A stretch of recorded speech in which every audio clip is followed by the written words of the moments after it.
more serious. Good day and welcome to this week's ENCA live debate. I'm Trudy Makaya, economic analyst here at ENCA and your host for today. This week, Finance Minister Nene will present his annual budget.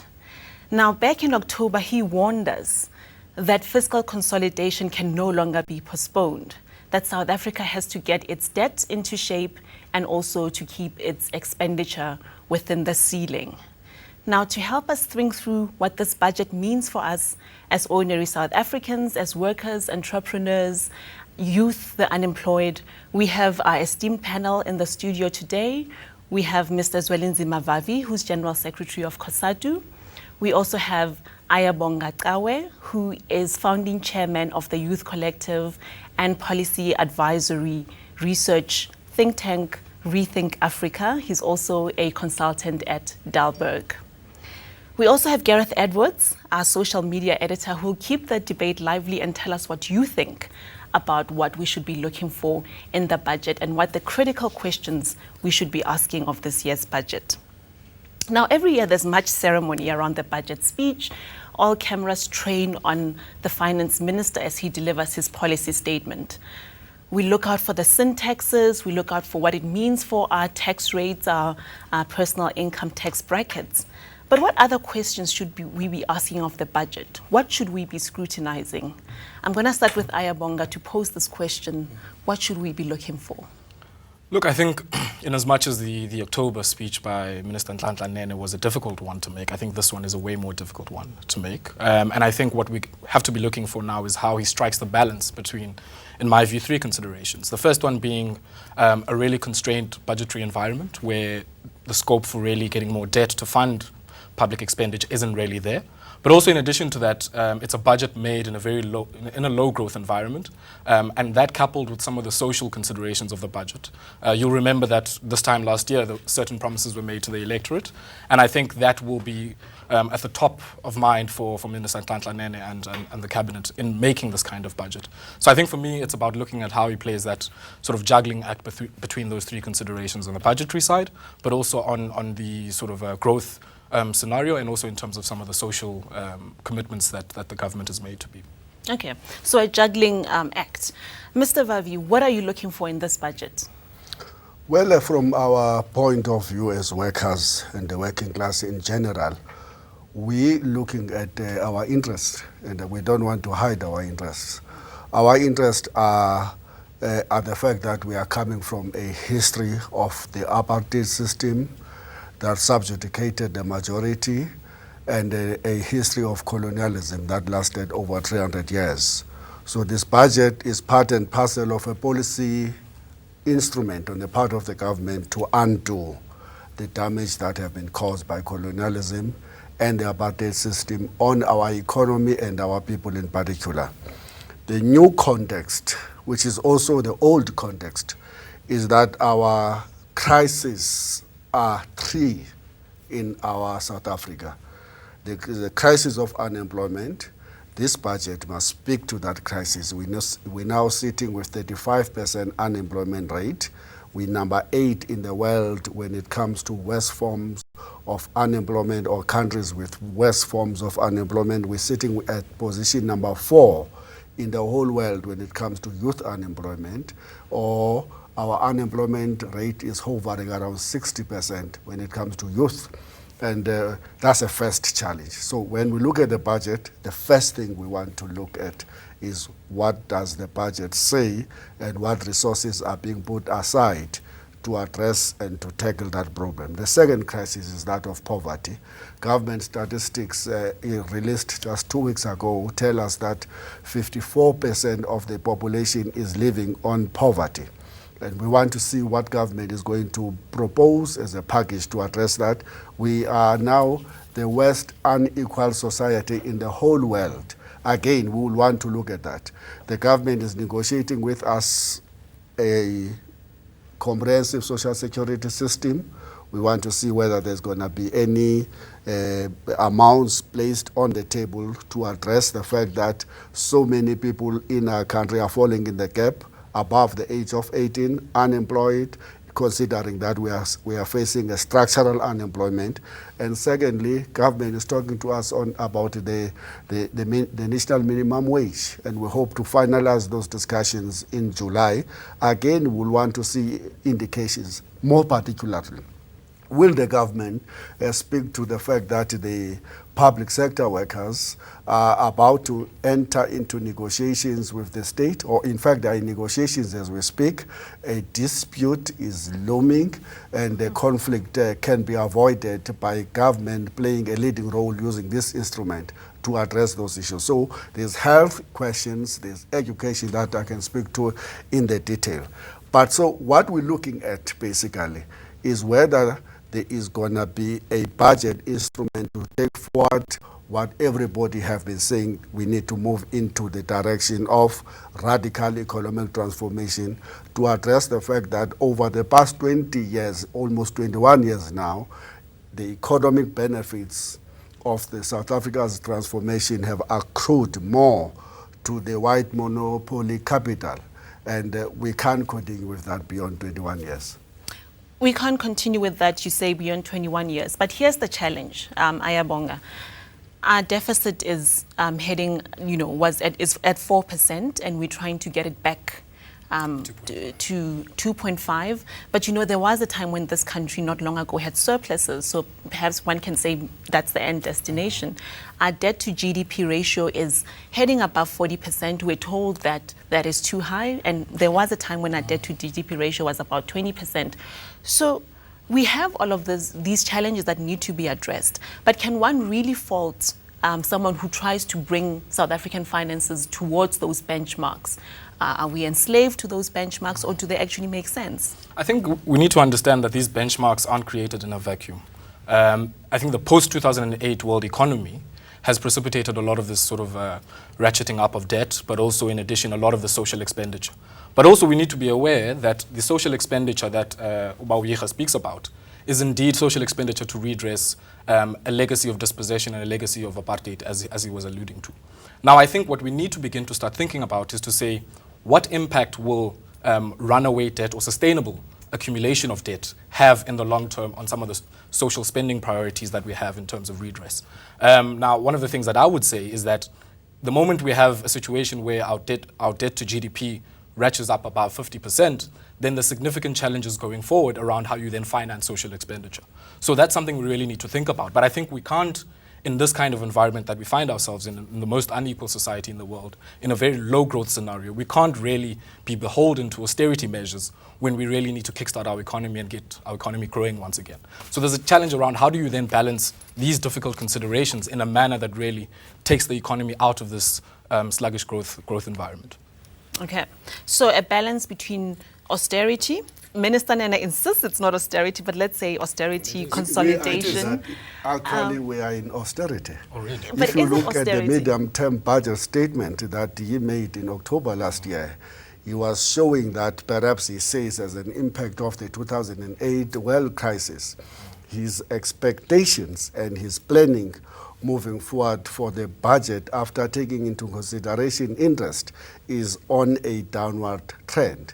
Remember, we were spending in real terms 12%, 13% of above the GDP in 2003, 2004. This year, according to that medium-term budget statement, we will be at 1.5. Now, that's austerity. It means massive cut in spending. Somewhere down the line, it will have to impact on our ability to create jobs, to address inequalities, poverty, and that's why we're quite hoping that he moves into a different direction. Continuing with austerity measures, which have been abandoned even by the United States of America in favor of a more expansionary fiscal stance, is going to be absolutely a disaster for our crisis of unemployment. In his statement, to be fair, he says he won't balance the budget on the backs of the poor. Are you saying that's not a credible? We want to see the budget for the national health insurance. Okay. And in order to address the dysfunctionality of the public health care system, we want to see whether one of the hope that we have is that at some point one government official at the senior level will have a gut to establish what is the problem in relation to our education budget. We're spending huge amounts of money Largest in proportion. comparison. Yeah. Our peers next door wish that they could have those resources, and yet the results come second to theirs with lesser resources. Somebody must have guts to say we're going to go for zero budgeting. We want to know exactly where every cent goes. Schools, teachers, where is the money going to? And I guess if we were to bite the bullet at one point and do that exercise of zero budgeting, in particular in relation to health and to education, we will go far in addressing the wastages that all of us suspect are inbuilt over a period of time in the budget system of South Africa. So we want to see whether there's a decisive move to give us a sense that we are moving towards business is unusual. Because that would be a step of business is unusual instead of repeating the same medicines that we have drank for the past 20 years that have not produced any different results.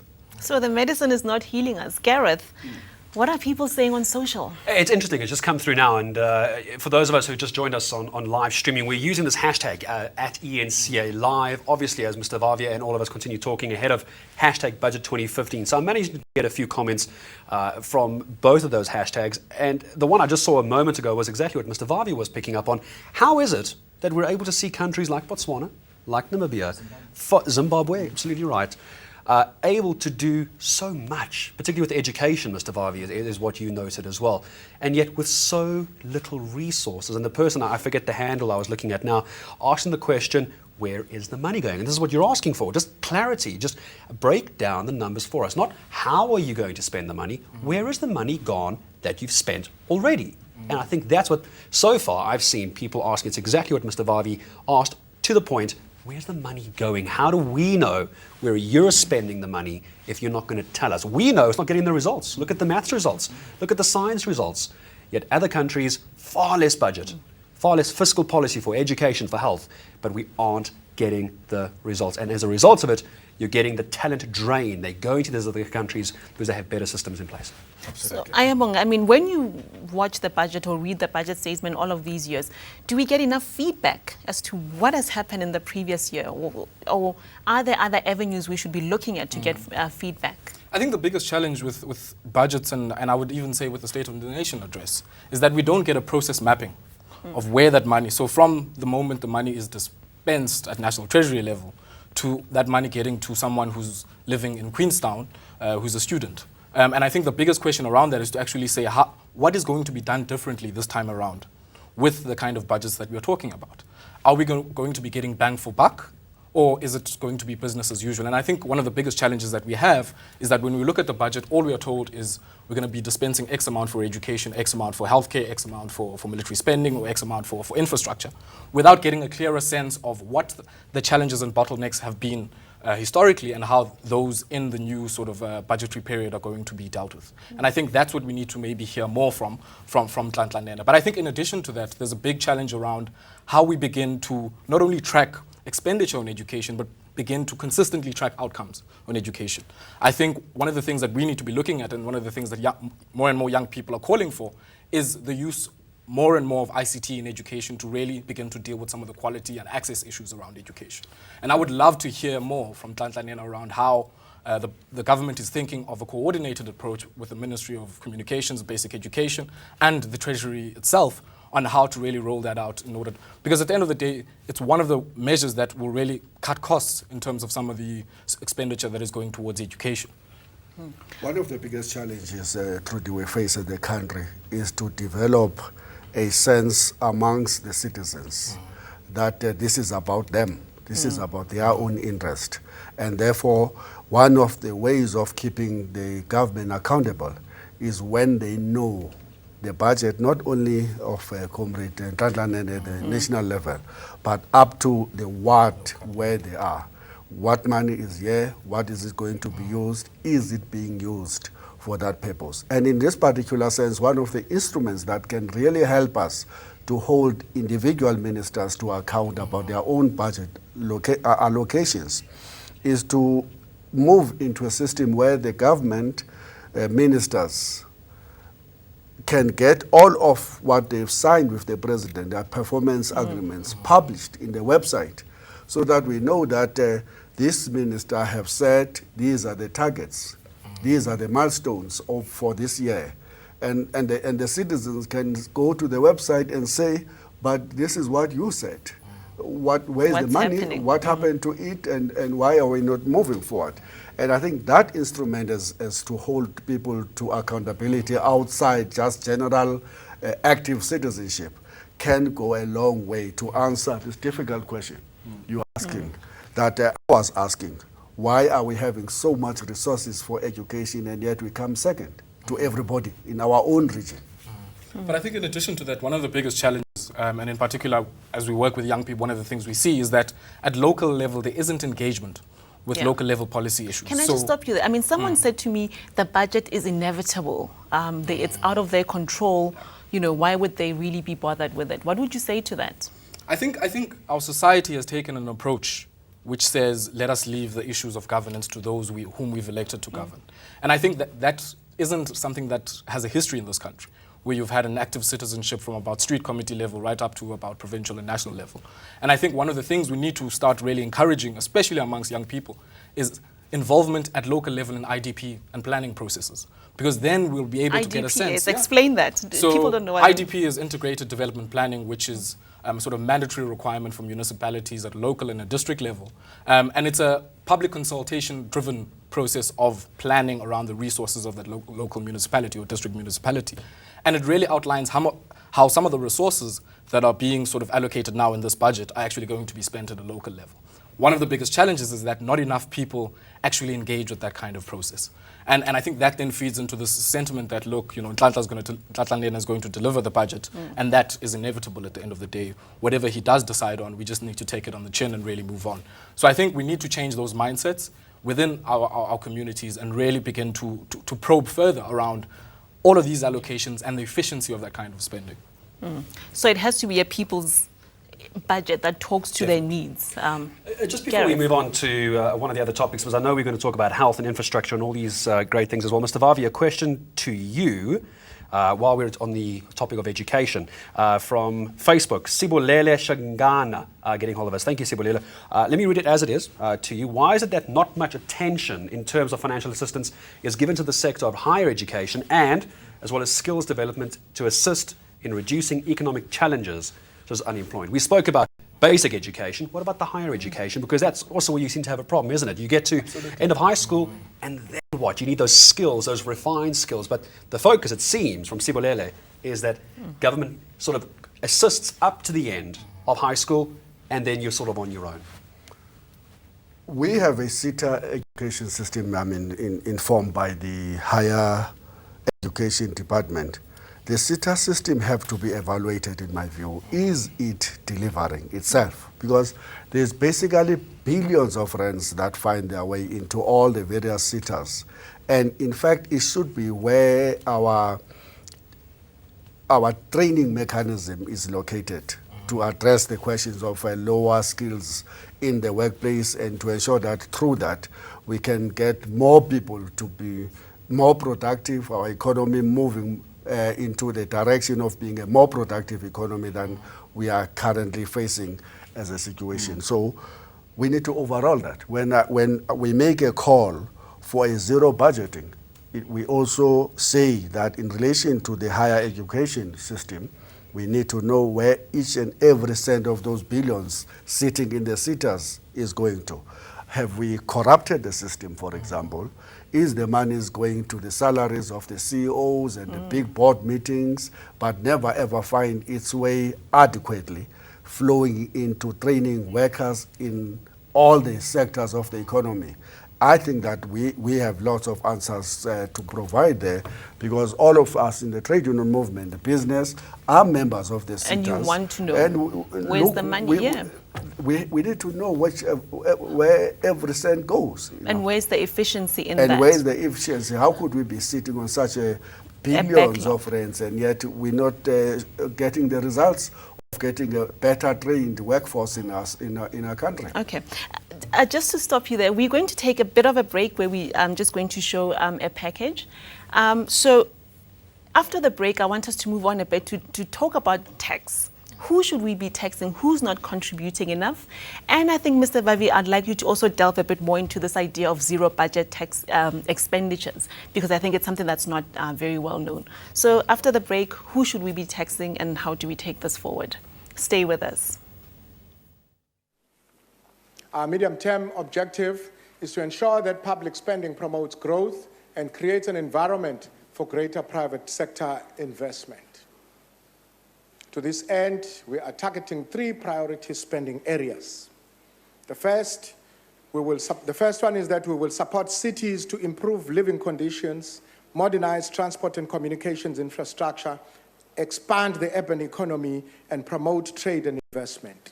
Government will work with development finance institutions to increase investment in the urban landscape and expand the municipal debt market. Secondly, we will reinforce support for export competitiveness and job creation. This includes over 18 billion rands for manufacturing incentives, the establishment of special economic zones, and the employment tax incentive. Thirdly, we will expand the skills base. We've allocated 800 billion, which we propose over the MTEF period for education and skills development. Let me be absolutely clear. We will not balance this budget on the backs of the poor. A culture of doing more with less is required. We will continue to fight waste and corruption, supported by our audit institutions and stringent monitoring and reporting requirements, and that will require the oversight of Parliament. More details of these measures will be provided in the 2015 budget review. Also, there's a lot of vulnerability for our economy. Being a small, open economy, it is much easier to be impacted upon. All our infrastructure projects and programs are intended to crowd in the private sector. What we're presenting is a realistic picture. We're saying this is what reality is.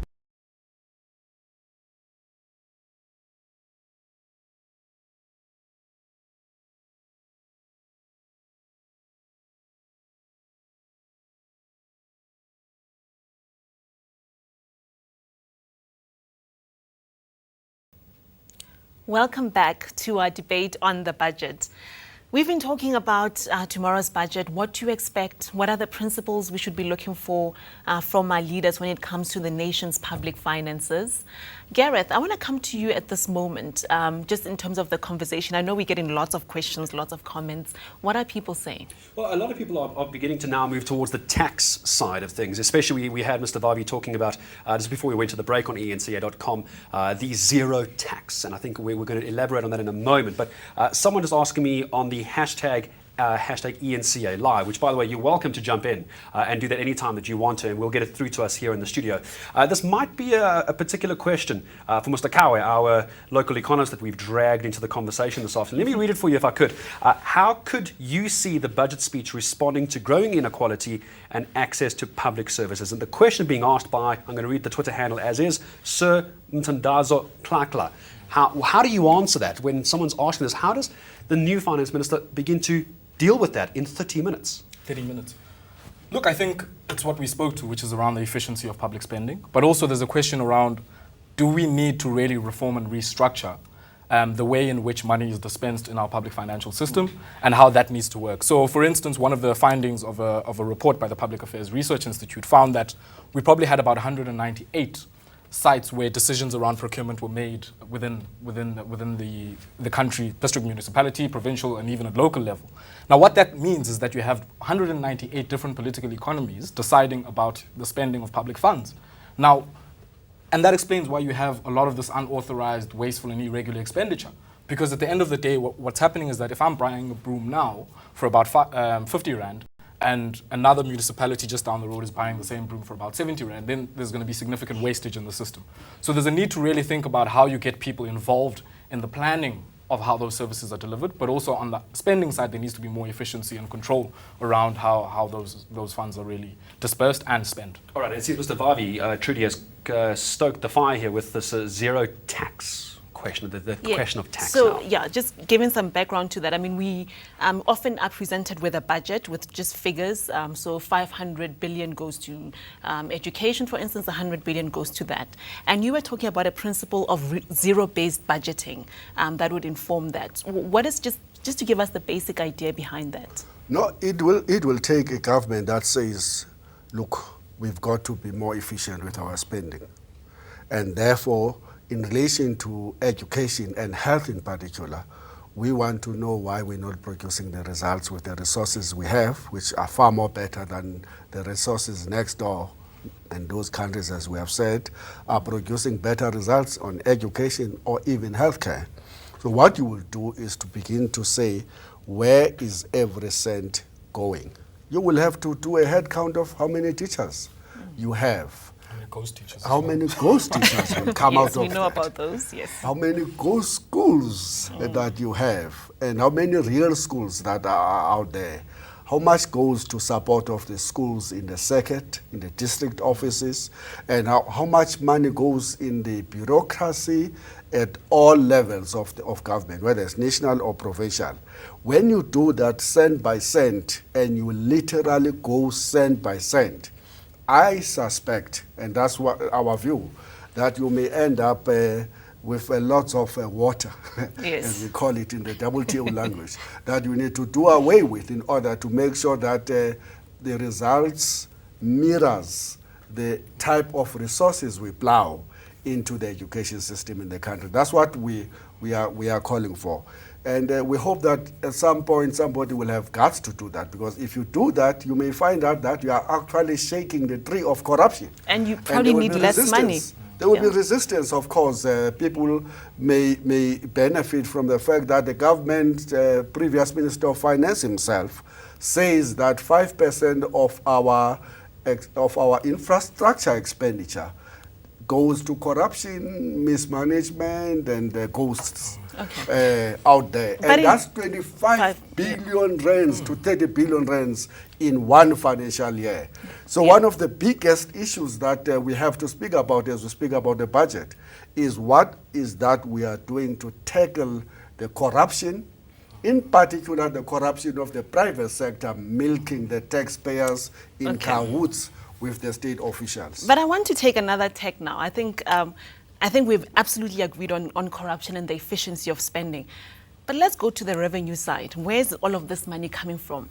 The finance minister has said that, well, in spite of the massive budget that we have, in spite of the very efficient tax collection that we have, we need to raise additional revenue from, obviously, some of it has to come from taxes. Who should we be taxing? Is it going to come from consumption? Is it the wealthy? Where do we have the gaps? Who's not contributing as much as they could to the fiscus? Or are we all at our limits when it comes to taxes? The first thing we want to say is to issue a warning, because we heard the minister playing around the idea that taxes will have to increase. Don't touch the VAT, because the VAT affects the poor more than it affects the rich. But it's a very quick, efficient way. You increase 1%, you get you're going for the soft targets. 16 billion. The poor will be the soft targets. Every tax expert will tell you that the poor pay more in the VAT than the rich do. So it will be like taking an action to worsen the crisis of inequalities in our society. So hands off the VAT system. Okay, that's but then where? Where do we get the tax? Then go for the real people who can afford the tax. And we have a series of proposals that we want to put on the table to the minister to consider. I know that we know that we've had these discussions with him over a long period of time. But the first thing that we want is that our tax system must be progressive. The ones who can afford must pay more, and the ones that can least afford must pay less, and that system the middle is not class yet is in under place in the pressure. country. We're not talking about the middle class. Okay. We're talking about the people who earn millions of rands. Secondly, we're saying that those millions that they earn, if you look at the salaries earned by the CEOs of the mining, finance, retail companies in South Africa, you get such a scare in even just mentioning the figures that they earn. We're asking the minister, tax those people so that you distribute their money and their income more aggressively to address the needs of job creation, of inequality, or active steps to close the gap between the rich and the poor in the country and so forth. And thirdly, we're calling for solidarity tax that we called for way back in the 1994, 90s. Okay. which Archbishop Desmond Tutu called and reiterated that call about 3-4 years ago. Massive halabalo, don't touch us. So will the rich say. But we need a government that have guts that will say, hold on guys, 300 years of colonialism and 40 years of apartheid have created 2 countries in 1 country. We need to ensure that, like the Germans have to do post the fall of the Berlin Wall, that those who are better off on the other side of the river can consciously contribute to the development of the others that were sidelined by the system who fall on the other side of the river. And we're not talking just about black and white issue here. We're talking about also class. Those who are billionaires, whether they are black or white, have to put in some tax called solidarity tax with the people who are currently in the streets in Malamulela, in Majaganing, and everywhere else Won't the doing rich about just service leave? delivery. Won't they just take their skills, their assets elsewhere? Of course, if you're reckless in doing that, they will leave. We're living, unfortunately, in a globalized environment today. If you act recklessly in any way, you will lose opportunities for more investment to flow into your country. But the Germans didn't leave when everybody said that the only way we can address these disparities between the West and the East is to introduce a solidarity tax to address the question of disparities. Why would South Africans leave? Because let me tell you this, failure to address the current levels of inequalities is like building resentment in a big section of the South African population that can at some point blow in our face. Okay, so the cost could just be as great Absolutely. for not doing That's what anything. we must be looking at. Gareth, I'm sure we've seen contrasting views on this on social media. I mean, what's our audience saying when it comes to this issue of redistribution? Here is the biggest issue with the redistribution, and Mr. Vavi, you're referring to taxing the rich. Leave the middle, leave the poor alone, and so on and so forth. Many people are angry with government. I mean, we realize you're not a government spokesperson, of course, but we've dealt with the corruption. That's some of the big things coming through on social media. One of the other issues that has been dealt with, there was a report just a few days ago of government using consultants. You were talking 25 billion rand being spent recklessly by government as well. It just gets stolen. It is, well, some would say it's a fairly simple way of saying recklessly. You're being too diplomatic, Gareth. 300 million rand on consultants. There's apparently this report. 30 billion. Is it 30 billion? Yeah. How do we fix that first? Or why do you need a consultant? Do you think government needs a consultant to buy pens and pencils? This is why South Africans don't trust the government. This is why they don't want to pay tax. And this is why the rich think it's unfair to tax them more when they have no idea where their hard-earned money is in fact going and why it's not going to the poor as you call for. Exactly. Okay, so I'm going to ask Mr. Vavi to respond to that, but I also want your views because our economist here is a consultant, so he must tell us what happens. But Mr. Vavi, go ahead. And we're not paying you for the consultation. One more tax. Pay the rich for the luxury goods that they import in all manner of other countries outside and bring them here in a manner that undermines our effort to industrialize in South Africa. That's one of the ways that we must be raising revenue for the state. But of course, South Africans are right to be concerned because all of us are deeply concerned about the rate of corruption confirmed by the ministers, by the head of important government institutions such as the SIU and all of that. There is a crisis. somebody said we're no longer just facing 3 crises. We must add the 4th crisis of corruption. And it is that crisis that makes people not to want to do good, because they know that other hyenas out there are exploiting their good for their own selfish interest to feed and to eat on behalf of ordinary people. So part of addressing the issue of active citizenship that we spoke about earlier will be developing a conscious nation of active mothers and fathers, of young people and old people, who can say to the government, but what steps are you taking to have a cleaner government? What steps are you taking to address wastages in the system? What steps are you taking to arrest the people who live from the sweat of others, including the taxes that we pay and hand over to government? And what are the results?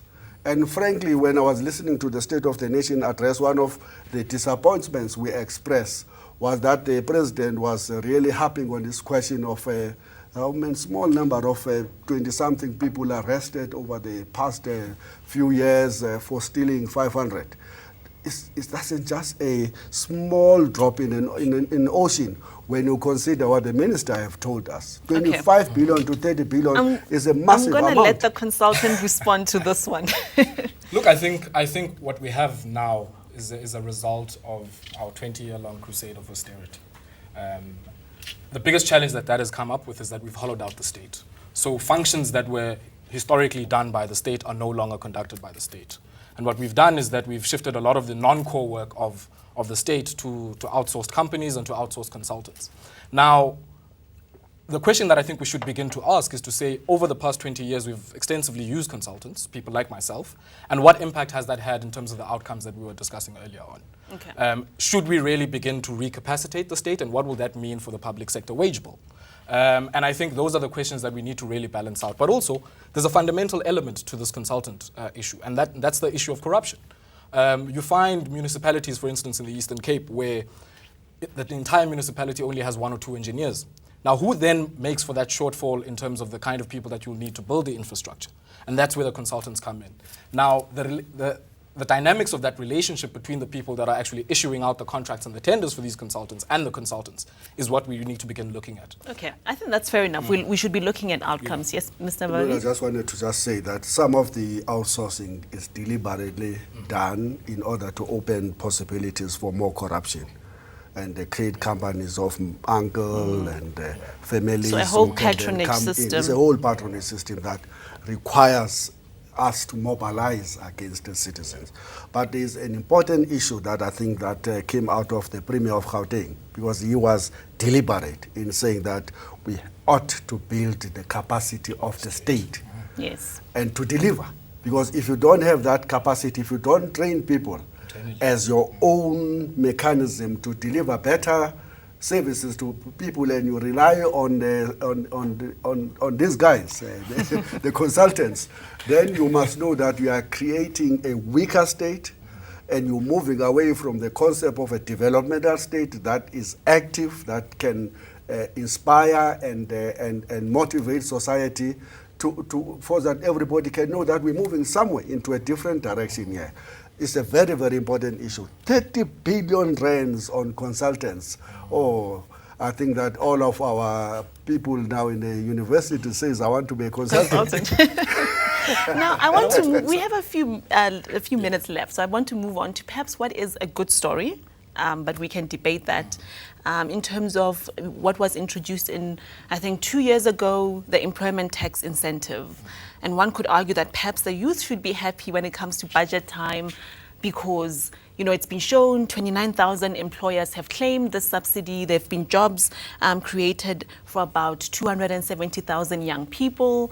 We've talked about all the expenditure on education. So the youth seem to be doing fairly well. How would you respond to this, Ayabonga? You see, we talk about job opportunities, but we don't talk about retention. And I think one of the biggest challenges, I myself was an intern at some point. And one of the things that you find is that there's a high turnover and churn of interns. So I'll get someone into my business to benefit from the tax incentive. And then 12 months down the line, I'll probably replace that person with Okay, someone you're sounding else. very critical of the No, tax I am incentive. critical of it. And I think one of the reasons is that we're really placing so much expectation on one policy instrument to deal with our youth unemployment issue. And the reason that I'm very critical of that is that if we place so much expectation on that, then we fail to unmask some of the difficult structural conversations that we need to have around how we deal with the question of unemployment in the country. The question is not necessarily about business not willing to employ young people. The question is about the kind of training that young people are receiving. So for instance, one of the difficulties that we have in South Africa is that we have a very academic-focused education system. So the throughput of someone coming out of the matric system is one where you're expected to go into the academic stream, you're expected to go to WIS, and then get your degree, and then go and work in some service sector employment. Yet we're trying to industrialize and really build out extensive infrastructure for the next 2 decades. Where are we going to get the personnel to build these things? And I think that's where I think the Minister Blade Nzimande's sort of year of the artisan starts to come in, because I think we need to begin to place greater emphasis on technical and vocational education and training. Because at the end of the day, it doesn't make sense for me in this country to have, when we have such a huge unemployment problem, for us to still be importing plumbers, artisans, boiler makers, and fitters and turners from elsewhere in the world for our own infrastructure Okay, build. I hear you. But Mr. Vavi, I mean, this is an issue you've talked about extensively, but I'm just trying to get from you. The employment tax incentive is one step, right? We can't put all our eggs in that basket. But isn't it surely a way to get young people just that foot in? Are we not creating this very dangerous intergenerational split where they're older employed, and as you said, youth unemployment is the bigger problem than general unemployment? Isn't it just a way in for young people? Let's look at the results, not only in South Africa, but also all over the world. The ILO conducted a study, and we tried to put that fact on the table when the government was being convinced by the DA that we must move into this direction as a panacea to our problems. And we warned that this is not a solution to the crisis of youth unemployment in this country. The ILO studies have shown that in the case between 70, in each case, between 70 and 90% of the jobs created through the tax incentive schemes are jobs that would have been created by the firms in any case. Okay, so not additional jobs. That's in addition. In addition, in the South African context, the University of Cape Town just about 2 months ago showed a study that the impact of these tax incentives on employment is zero. The government, of course, wants to be seen that its policy instrument have delivered 270,000 jobs, they claim. Against how many billions you just mentioned? It's a lot of money. It's 2 billion. 2 billion rands gone for 270 people. What we are not being told is how many of those jobs were to be or would have been created in any case by the firms. And secondly, how many jobs disappeared in the very same firms over the same period. Okay, so not happiness on the employment tax incentive in terms of the impact of it. The Treasury is a darling when it comes to those issues. They just love the tax incentives. They think that throwing these billions into the private sector will make us to address the crisis, and they avoid the real solutions. And the real solution to the crisis of unemployment have to be a structural intervention to put the growth model of South Africa in a different pedestal than where we are going to. We need to address our domination by the mining sector. We've got to be emphasizing more on beneficiation, on industrialization.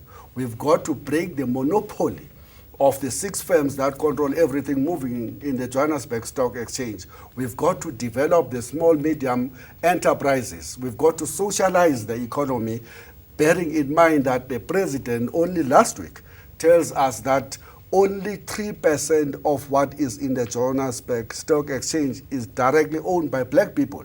As long as you don't address that monopoly situation of the banks, the 5 banks that control everything, you are just, as I was saying on the radio this morning, you are playing in the periphery. You're not going to address the problem. And certainly, once you bring in tax incentive schemes for the benefit of firms to make even more profit than they are making, you are not addressing the crisis of unemployment. And that's why our unemployment have worsened because we're scared to do the tough things. Okay, I'm going to stop we you don't there have for a now. political will I'm going to address get the closing structural comments. issues in the economy. I'm going to go get for the soft targets. We go for the soft targets perhaps, but I'm going to ask you for closing comments on that. Perhaps before I do that, I'm going to go to Gareth and just to get a sense of comments, and then I'll ask for your closing comments. It's for both gentlemen, actually, and this is it's not one particular Twitter person or person on Twitter who's asked us, or one particular Facebook comment.